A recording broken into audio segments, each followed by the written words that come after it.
Este precioso piso, ubicado en el centro de Valencia,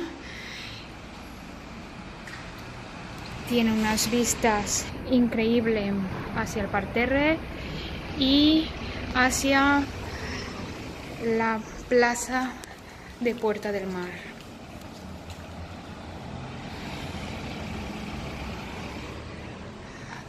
Cuenta con 4 habitaciones, 3 baños.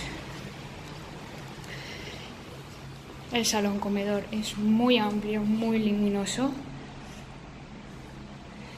Tiene armarios empotrados en toda la vivienda, como estáis viendo. Y la cocina es muy grande también.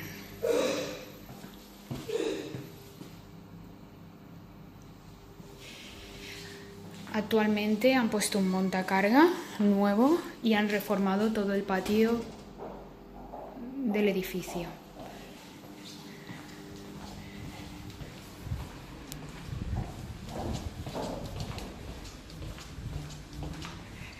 Una de las habitaciones.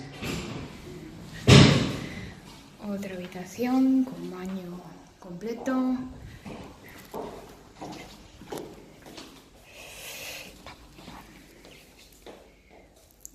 Otro baño. La tercera habitación con armarios empotrados.